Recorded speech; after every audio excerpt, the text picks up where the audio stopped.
Imported माल नहीं चलता हमारे यहाँ ओरिजिनल माल चलता है, ओरिजिनल माल है हमारा।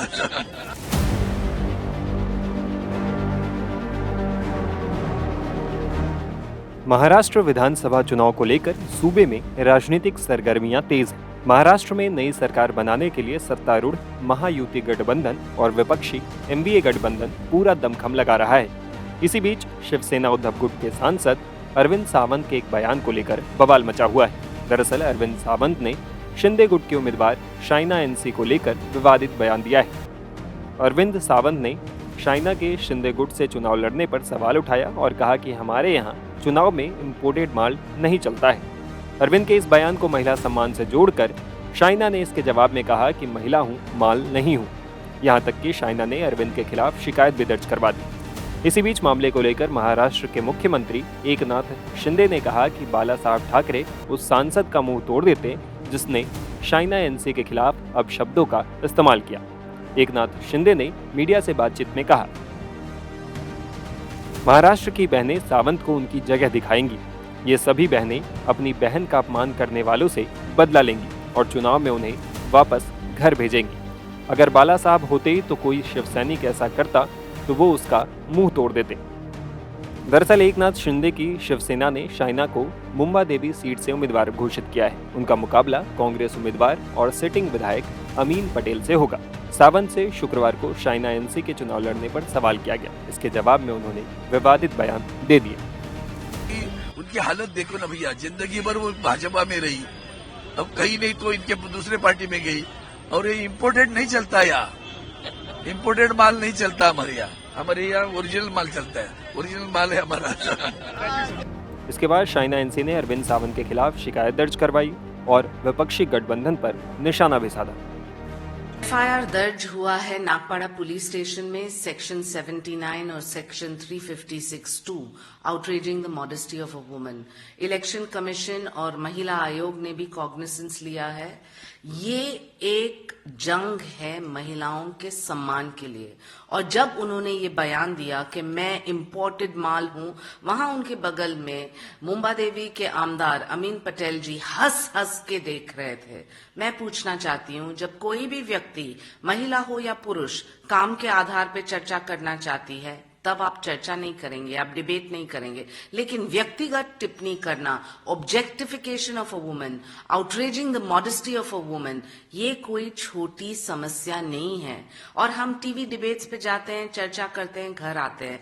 मैंने ठान लिया कि नागपाड़ा पुलिस स्टेशन में ये एफआईआर दर्ज होगा और सच्चाई सबके सामने उस वीडियो में है। लेकिन ये मनस्थिति और विकृत मानसिकता देखने मिलती है। एक तरफ है हमारे मुख्यमंत्री आदरणीय एकनाथ शिंदे जी, जो महिलाओं को प्रोत्साहित करते हैं और लाड़की बहन योजना के साथ हमें सशक्त करते हैं। प्रधानमंत्री ने लगातार महिलाओं के लिए जनधन हो, मुद्रा बैंकिंग हो, स्कीम्स अनगिनत है जहां महिलाओं को फायदा हुआ है। द्रौपदी मुर्मू एक ट्राइबल प्रेसिडेंट है।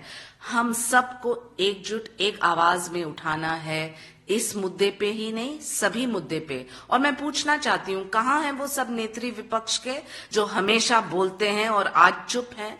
जब भी कोई विपक्ष की महिला के प्रति कोई टारगेट करते हैं या गलत बयान, मेरे 20 वर्ष के करियर में मैंने हमेशा अपनी आवाज उठाई है उनके लिए। मैंने पार्टी लाइन्स कभी नहीं देखे।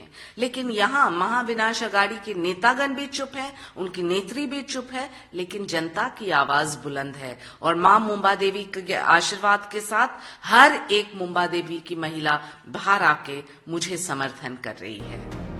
हालांकि अब मामला बढ़ता देख अरविंद सावंत ने शिवसेना शिंदे गुट की नेता शाइना एनसी पर दिए अपने बयान पर माफी मांग ली है। आप सभी जानते हो कि पिछले एक दिन से बड़ा माहौल भारतवर्ष में मचाया जा रहा है कि अरविंद सावंत जी ने किसी महिलाओं का अपमान किया। जिंदगी में नहीं किया। 55 साल राजनीति में हूं। अगर हुआ तो मैं उल्टा अग्रणी रहा हूं उनको सम्मानित करने में। उसके मैं उदाहरण बहुत कुछ दे सकता हूं कैसे मैं अग्रणी रहा हूं।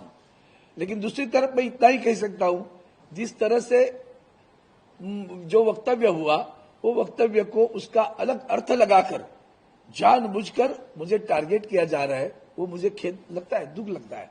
लेकिन फिर भी मेरे वक्तव्य से किसी को मन को ठेस पहुंची होगी तो मैं दिलगिरी व्यक्त करता हूं। मैं उनका सम्मान करता हूं और मैंने कभी पिछले मेरे 55 साल में अवमान नहीं किया, आज भी नहीं करूंगा, कल भी नहीं करूंगा। और दूसरी बात, लेकिन जब मैं कर रहा हूं, मेरे ऊपर गुनाह भी दाखिल हुआ, तो मैं अपेक्षा करता हूं कि देश में महिलाओं के सम्मान में पार्टी वाइज नहीं देखा जा सकता। अगर है तो शूर्पणखा किसने कहा था महिला को? जर्सी गाय किसने कहा था महिला को? रेवन्ना रेड्डी जैसे उधर जो कुछ हुआ, उसके बाद में प्रचार में जाकर जिसने सम्मानित किया, तो क्या वो सारे महिलाओं के सम्मान थे? मणिपुर में जो हुआ उसमें महिलाओं का सम्मान हुआ क्या देश में? इसके बावजूद जो वक्तव्य जो हमारे माननीय हमारी महापौर मेयर मुंबई की किशोरी पेडनेकर के बारे में आशीष शेलार जी ने किया, उसके ऊपर कौन सा गुना दाखिल हुआ? वामन मात्रे हमारी पत्रकार भगिनी को जिस तरह से उस दिन बोला, उसके ऊपर कौन सा गुना दाखिल हुआ? हाल ही में ठाणे में महिला पर फिर ये इनके पार्टी के ही पदाधिकारी ने अत्याचार किया, आंदोलन हुआ ठाणा में, कौन सा गुना दाखिल हुआ?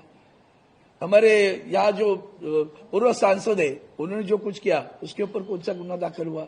राम कदम जी जो विधायक है, उन्होंने जो कुछ बोला, उसके ऊपर कौन सा गुना दाखिल हुआ? अगर आपको महिलाओं के सम्मान के प्रति इतनी अगर आपकी संवेदना है, तो ये सारे लोग जिन्होंने जो वक्तव्य किया और जो महिलाओं को अवमानित किया, उनके ऊपर भी कार्रवाई होनी चाहिए, ये मेरी मांग है। और वो जाकर पूछ लीजिए, आपसे प्रार्थना है, भैया आपने ये बोला था, आपके ऊपर गुना। अब्दुल सत्तार, उन्होंने सुप्रिया सुले के बारे में क्या कहा था, तो उनका क्या हुआ? उसके ऊपर कार्रवाई हुई? कौन सी कार्रवाई की, बताओ तो मुझे। अगर महिलाओं के सम्मान की बात जो पार्टी कर रही, जिस पार्टी के मंत्री अब्दुल सत्तार हो, संजय राठौड़ हो, जिनके ऊपर हमारी चित्रावाद जैसे भगिनी ने बहुत बड़े आरोप के लगे, आंदोलन किया, देवेंद्र फडणवीस जी आंदोलन किया, क्या हुआ? उनके ऊपर कौन सी कार्रवाई हुई? तो बस एक राजनीतिक लाभ उठाने के लिए चुनाव है, राजनीतिक लाभ उठाओ। चलो एक शब्द को पकड़कर, जो मेरी भावना कभी नहीं थी, आज भी नहीं, कल भी नहीं रहेगी, और मैंने किसी व्यक्तिगत नाम भी नहीं लेके आया था, फिर भी वो उसको जिस तरह से माहौल बनाया जा रहा है, वो देखकर दुख होता है कि मेरे ऊपर कभी कुछ इल्जाम लगाना की कोशिश बहुत बार हुई, लेकिन नहीं पकड़ा गया। तो चलो इधर कुछ एक शब्द को लेकर चलो इनकी प्रतिभा भी मलिन करे, तो उनके लिए उनकी बड़ी बड़ी टीम बैठती रहती है। 29 तारीख को मेरा वक्तव्य हुआ, 1 तारीख को जब उस दिन भी पूछा गया था, उस दिन कुछ नहीं बोली हमारी बहन, लेकिन 1 तारीख को उसे याद आया, किसने याद दिलाया, किसने सारा कंस्पायर किया, करने दो, वो पाप उनके पास रहेगा। लेकिन मैंने जो कुछ बोला अभी, ये जो वक्तव्य हुए हैं सारे, वो वक्तव्य करने में कौन है उतना देख लेना, उनके ऊपर भी वही कार्रवाई होनी चाहिए। उसी तरह महिलाओं का सम्मान वहां भी होना चाहिए। पार्टी के लोग कुछ भी बोले और उसके लिए कुछ नहीं, हम बोले तो बात का पतंगड़ बना देते हो, उसका ये दुर्भाग्यपूर्ण बात है। लेकिन फिर दोबारा कहता हूं, मैंने किसी की भावना अगर मेरे वक्तव्य से ठेस पहुंची हो, तो मैं संवेदना जताता हूं।